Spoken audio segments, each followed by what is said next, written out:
All right, I'm going to go ahead and start Report Builder.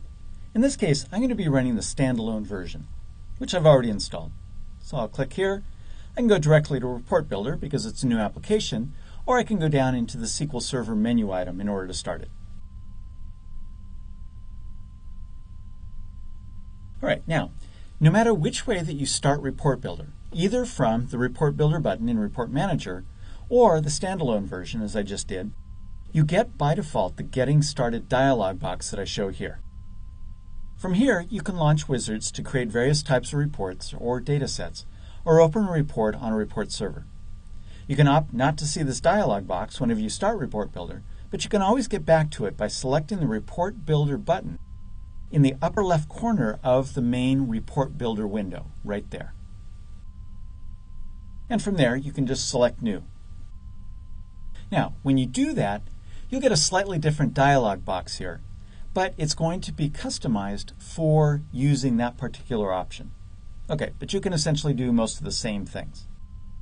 Now, one thing to be aware of is that you might start Report Builder and try to connect to a report server, but get a message like, the permissions granted to user and the username are insufficient for performing this operation. That probably means that you're using Windows Integrated Authentication and don't have permissions yourself to access the server. In that case, just try restarting Report Builder, but running it as an administrator. Right-click the Report Builder link within the Windows Start menu and select Run as Administrator from the pop-up menu. Okay, so just be aware that depending on your settings, you might have that little bit of a wrinkle. All right, now, if you close this dialog box without making a selection to create any of these new reports or new data sets or whatever, then you'll get this window here. So this takes you to a report design view. And there's various areas that you'll commonly use as you're creating a report. And by the way, there's a couple things that I'm going to be showing you that aren't initially visible on this screen. But I'll show you how to open those. But those are the Report Part Gallery and the Properties windows. All right, so the first area I want to talk about is the ribbon. So this is the area up here. Again, if you've used a version of Office 2007 or later, you're going to be generally familiar with how the ribbon works. You have various tabs up here, and that exposes different toolbar icons that you can use to affect whatever is currently selected within the report designer itself. Okay, so this is the primary feature in Report Builder that contains most of the commands, the formatting settings, and objects for insertion when you need them for building a report. What you need to be aware of here is that the various buttons change the selected item in a report in some way, insert a new object, and perform various other changes to the report. Now there are 4 different tabs in the ribbon: Home, Insert, View, and those are the 3 that you can see here, and then Run, which is visible when you actually execute a report. All right, so each of those 4 relates to some different kind of activity. Right now I'm in design mode. And here you can access, as you can see, the Home, Insert, and View. So what the Home tab does, this contains button and controls that mostly affect the appearance of report items. You can copy and paste things, change the font settings for selected objects or text. You can format paragraphs, change line weights and borders, change number formatting, and change layout settings.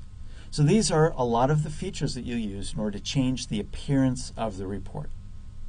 And then you can also use the Run button, way over here on the left, in order to preview a report. All right, then the second tab is Insert. This lets you insert various kinds of items into a report. You can insert any of the 3 types of tablexes, as well as data visualization objects, various mundane things like text boxes and lines, subreports, and a header or footer. Many of these objects have an optional wizard that you can run to guide you through formatting the object and hooking it up with data. Once you insert an object using this tab, you return to the Home tab, whether you want to or not, except that the Report Parts button simply toggles the Report Parts pane opened or closed without changing the ribbon tab. And then the last of the design tabs is the View tab. And this just controls whether the report data, grouping, and properties windows appear. as well as the ruler. That lets you align objects within the report. Okay, so let me go back to Home, and I'll click on Run. Okay, so it failed to preview the report. I haven't done a report design yet. I haven't hooked it up with anything, and so forth. So there's no report there, so I get an error message. That's not important right now. All right, but if I did have a report, this would display a preview of the report design along with some data. As you can see, the report viewer, as it's called, has a single tab.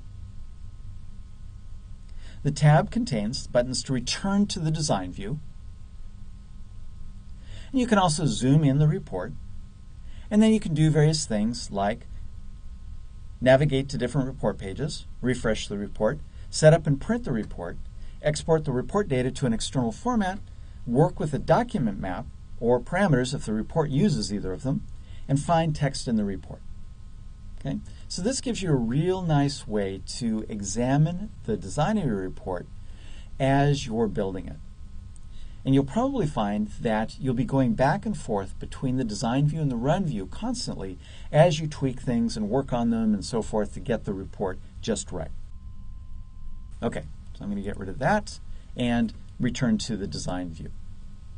Okay, again, under normal circumstances, when I had a real report that I'm actually designing, has contents, then I would get a preview of it. Now, the ribbon in Report Builder may seem a little bit daunting as you figure out where everything is. But there really are not that many options. And they are far more logically organized than in Office applications. Even years after starting to use the ribbon in Office 2007, I still stumble around in Office trying to find stuff. Just a downside of the complexity of those applications. Now, one downside to the ribbon in Report Builder, unlike Office, is that there's no way to hide or resize the ribbon. So you're stuck with the rather considerable real estate that it takes on your screen, even when you're not using it. Okay, so mostly a good thing, but there are some down things to it too. All right, the next part that I want to talk about is the report design surface. This is the area where you build your report. It provides a representation of what the various report items are going to look like in the final report. This is where you can insert the various items from the ribbon and format and configure them. You can change properties of the report and just about everything within it to achieve the layout and look that you want.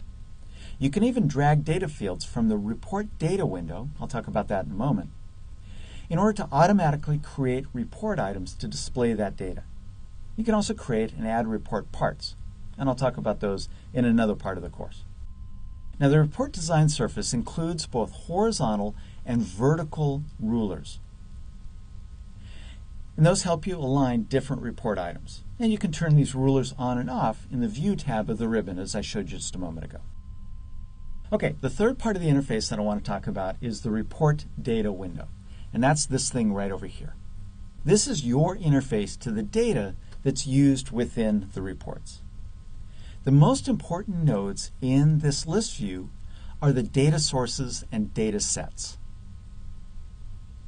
This is where you can create connections to data sources that store the data used in your report and create data sets that contain the query that you run against the data store at runtime. Both data sources and data sets have a ton of properties that let you configure exactly how the report gets and uses your data. All right, you can use the parameters node here in order to create report parameters that are separate from any parameters needed by data sets, which is a great way to customize a single report to satisfy multiple requirements. Then the images node here lets you embed images into the report rather than relying on external image files that may become disconnected from the report location as it's moved around the report server. And then there's the built-in fields node here. This gives you access to various global fields that you can add to your report that include things like the overall page number, the report name, user ID, and various others that you can see in the list. These also function as essentially global variables that contain reports that are populated by reporting services that you can use programmatically to change how the report behaves. So this is an important set of information for modifying reports programmatically. Now you can drag most of the items in the report data window from there to the report design surface to automatically create data regions and other items collected to the item.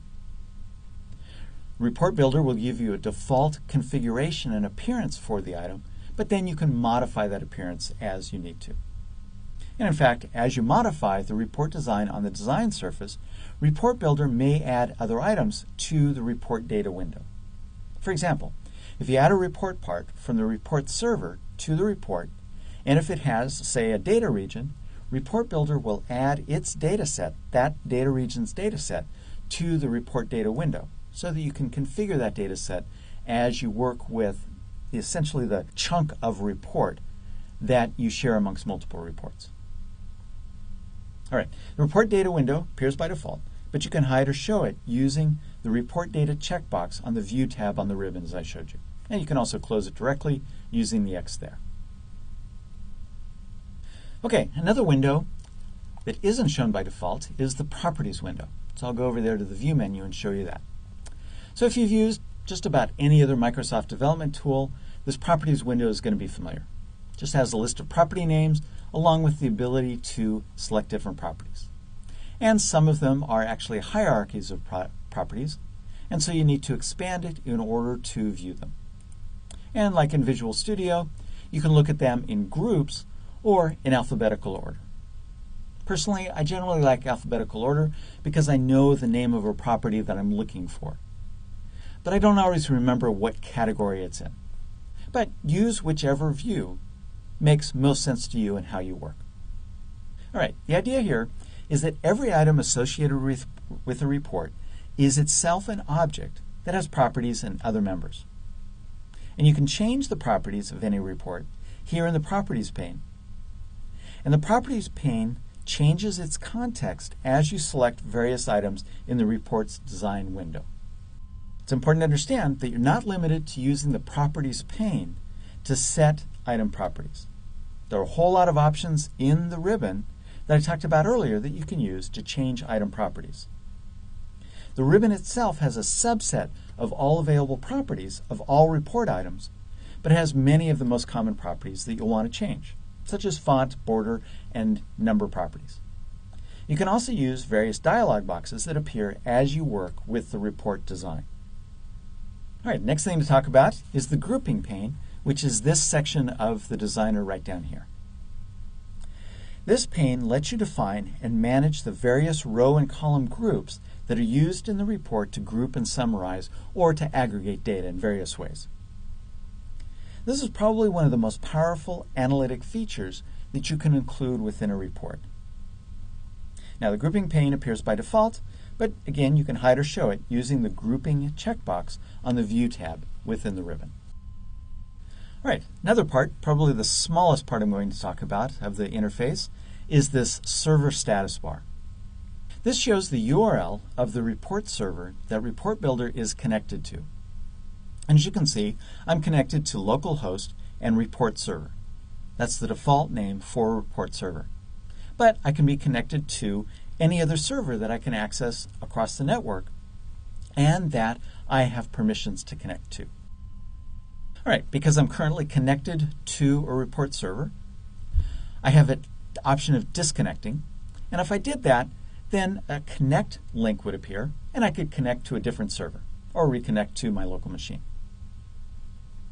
Now, the nice thing about Report Builder is that you can design reports either on or offline, but some actions do require a connection. You need a connection, for example, to use report parts installed on the server or to use a shared data set. Okay, and then this lower right part of the status bar, you can easily zoom a report design view and switch between design and run modes. Okay, using those little icons there and this zoom bar there. All right, the last part of the interface that I want to talk about is the Report Parts Gallery. To open up that window, come over here into the Insert tab and click on Report Parts. And you get this Report Part Gallery. This lets you search for and select report parts that you want to use in your report. I'm going to talk about report parts in another part of the course, But these are pre-built components that you can drop into a report to display data and other report items. And you can also use Report Builder to create new report parts. So what the Report Parts Gallery does is it lets you search for report parts on the server by entering text that appears in either the names or the descriptions of the report part. Once you have a list of report parts, you can filter the list by when they were created, who created them, when it was modified, who modified it, the folder in which it's located, or the type. And you do that with this add criteria.